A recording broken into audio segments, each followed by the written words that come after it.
Hi friends, வீட்டில் இருக்கக்கூடிய ingredients வச்சுட்டு எப்படி ரொம்பவே குயிக்காக நல்லா சாஃப்டான ஸ்பான்ஜியான வெனிலா கேக் எப்படி செய்கிறதுன்னு பார்க்கலாம். கேக் செய்கிறதுக்கு இதே போல் 3 முட்டையை உடச்சி சேர்த்துருக்கேன். நீங்கள் செய்யக்கூடிய கேக்கோட அளவை பொறுத்து இந்த முட்டையோட அளவுலாம் மாறுபடும், அதுக்கேற்ற மாதிரி சேர்த்துக்கோங்க. முட்டையை நல்லா பீட் பண்ணி எடுத்துக்கலாம். நல்ல நுர வர மாதிரி, நல்லா க்ரீமியோட கன்சிஸ்டன்சி வர மாதிரி நல்லா முட்டையை நல்லா பீட் பண்ணி எடுத்துக்கலாம். முட்டையை நல்லா பீட் பண்ணதுக்கப்புறமா ஒரு 1.5 டேபிள் ஸ்பூன் அளவுக்கு வெனிலா எசன்ஸ் சேர்த்துக்கிறேன். இது கேக்கு நல்ல ஒரு வாசத்தை கொடுக்கும். அதனால் ஒரு 1.5 டேபிள் ஸ்பூன் அளவுக்கு வெனிலா எசன்ஸ் சேர்த்துக்கிறேன். சேர்த்துட்டு அதையும் நல்லா பீட் பண்ணிக்கோங்க. நெக்ஸ்ட் ஸ்டெப் பார்த்திங்கன்னா சுகரை நல்லா பவுட்ரு பண்ணி சேர்த்துக்கிறேன். 1 கப் மாவுக்கு ஒரு 1/2 கப் அளவுக்கு சுகர் சேர்த்துக்கோங்க. இல்லைன்னா ஸ்வீட் நல்லா சாப்பிட்றவங்களா இருந்தீங்க அப்படின்னா 1 கப்புக்கு ஒரு 3/4 கப் அளவுக்கு சுகர் சேர்த்துக்கோங்க.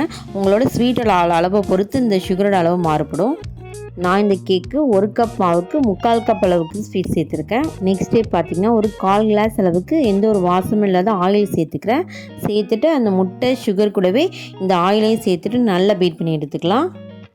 கேக் செய்கிறதுக்கு மெயின் பார்த்திங்கன்னா இந்த மாவு தான். நான் இன்றைக்கி 1 கப் போல் மைதா மாவு சேர்த்துருக்கேன். மைதா மாவு இதே போல் சளிச்சிட்டு சேர்த்துக்கலாம். இதே நீங்கள் கோதுமை மாவுலேயும் இதே அளவுகளில் செய்யலாம். 1 கப் மைதா மாவு கூடவே ஒரு 1/2 டேபிள் ஸ்பூன் அளவுக்கு பேக்கிங் சோடா, ஒரு 1/2 டேபிள் ஸ்பூன் அளவுக்கு பேக்கிங் பவுடர் ரெண்டுத்தையுமே அந்த மாவு கூட சேர்த்துட்டு எல்லாத்தையுமே இப்போ நல்லா சளிச்சிட்டு சேர்த்துக்கலாம். எந்த ஒரு கட்டிகளும் இல்லாமல் இதே போல் நல்லா சளிச்சிட்டு சேர்த்துக்கலாம். மாவை ஹீட் பண்ணி வச்சுருக்கோம். 3 எக் கூட 1.5 டேபிள் ஸ்பூன் அளவுக்கு vanilla essence, oil, sugar and 1 cup அளவுக்கு மைதா மாவு, ஒரு 1/2 டேபிள் ஸ்பூன் அளவுக்கு பேக்கிங் சோடா, பேக்கிங் பவுடர் எல்லாத்தையுமே ஒன்று போல் நல்லா மிக்ஸ் பண்ணி விட்டுக்கலாம். மாவில் கொஞ்சம் கூட கட்டி இல்லாமல் இதே போல் ஒரு க்ரீமி கன்சிஸ்டன்சியில் வர மாதிரி நல்ல மாவு மிக்ஸ் பண்ணி விட்டுக்கலாம். எக்ஸாக்டாக மாவு இந்த கன்சிஸ்டன்சியில் இருக்கணும். இப்போ பேக் பண்ண ஸ்டார்ட் பண்ணிடலாம். கேக் நீங்கள் அவனில் கூட பேக் பண்ணி எடுத்துக்கலாம். நான் இன்றைக்கி குக்கர்லாம் செய்ய போகிறேன். குக்கரில் இதே போல் கொஞ்சமாக உப்பு தூவிட்டு நல்லா உப்பு தூவிட்டு இதுக்கு மேலே ஹைட்டுக்காக ஸ்டாண்டு வச்சுக்கலாம். ஸ்டாண்ட் வச்சுட்டு இப்போ க்ளோஸ் பண்ணிவிடுங்க. ஒரு 5 மினிட்ஸ் போல் நல்லா லோ ஃப்ளேம்லேயே இருக்கட்டும். நல்லா ப்ரீ ஹீட் ஆனதுக்கப்புறமா நம்ம ரெடி பண்ணி வச்சுருக்க கேக் பேனை வச்சு நம்ம பேக் பண்ணி எடுத்துக்கலாம். வெனிலா கேக் செய்கிறதுக்கு நான் இதே போல் இன்றைக்கி ரவுண்ட் ஷேப்பில் இருக்கக்கூடிய கேக் டின் தான் எடுத்திருக்கேன்.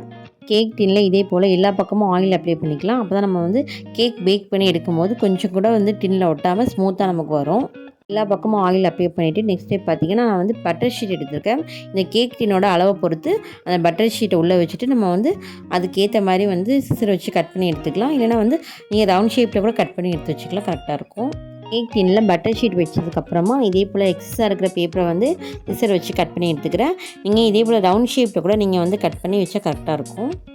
ரெடி பண்ணி வச்சுருக்க கேக் பேட்டரை இதே போல் கேக் பேனில் சேர்த்துடலாம். கொஞ்சம் கூட கட்டி இல்லாமல் நல்லா மிக்ஸ் பண்ணி வச்சுருக்கேன்.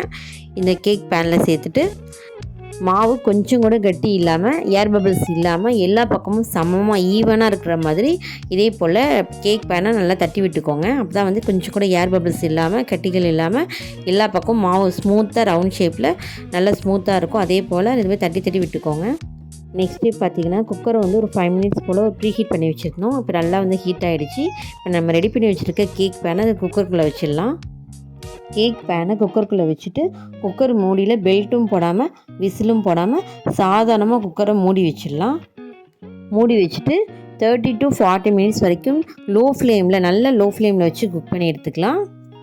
30 to 40 மினிட்ஸ் போல் கேக்கு நல்லா பேக் பண்ணி எடுத்துட்டேன். இப்போ கேக் குக் ஆகிட்டா என்னன்னு செக் பண்ணுறதுக்காக டூத் பிக் இருக்குல்ல, அதை அதுக்குள்ளே விட்டு இதே போல் மாவு இருக்கா என்னங்கிறதுக்காக செக் பண்ணி எடுத்துக்கலாம்.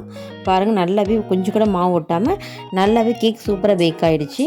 இதே போல் பாருங்கள், தொட்டு பார்க்குற பாருங்கள், கொஞ்சம் கூட கையில் மாவு ஓட்டாமல் நம்ம கேக் ரொம்பவே சூப்பராக ரெடி ஆகிடுச்சு. இப்போ கேஸ் ஸ்டவ் ஆஃப் பண்ணிடலாம். ரெடி பண்ண வெனிலா ஸ்பாஞ்ச் கேக் நல்லா ஆனதுக்கு அப்புறமா நம்ம பேன்லேருந்து வெளில எடுத்துகிட்டு அதுக்கப்புறம் பீஸ் போட்டுக்கலாம். பேக் பண்ணி நல்லா குக் பண்ண கேக்கை இப்போ பேன்லேருந்து வெளில எடுத்துட்டோம். பாருங்கள், கொஞ்சம் கூட ஒட்டாமல் எந்தளவுக்கு சூப்பராக வந்திருக்கு பாருங்கள் கேக்கு. பேக் பண்ண கேக்லேருந்து அந்த பட்டர் ஷீட்டை நம்ம தனியாக எடுத்துடலாம். பாருங்கள், பட்டர் ஷீட்டில் இந்த கொஞ்சம் கூட அந்த கேக் ஒட்டாமல் எந்தளவுக்கு சூப்பராக வந்திருக்குன்னு பாருங்கள். இதே போல் கேக்லேருந்து பட்டர் ஷீட்டை எடுத்துகிட்டு நம்ம அதுக்கப்புறம் பீஸ் போட்டு சர்வ் பண்ண ஆரம்பிச்சிடலாம். இந்த பட்டர் ஷீட்டை பாருங்கள், கொஞ்சம் கூட அந்த கேக் ஒட்டாமல் ரொம்பவே சூப்பராக ஸ்பான்ஜியாக வந்திருக்கு. கேக் கட் பண்ணும்போது நல்லா ஸ்மூத்தாக சாஃப்டாக ஸ்பான்ஜியாக இருக்குது. வரக்கூடிய கிறிஸ்மஸ் நியூ இயருக்கு இந்த சாஃப்டான ஸ்பான்ஜியான வெனிலா கேக்கை நீங்களும் உங்கள் வீட்டில் செஞ்சு என்ஜாய் பண்ணுங்கள். தேங்க்ஸ் ஃபார் வாட்சிங்.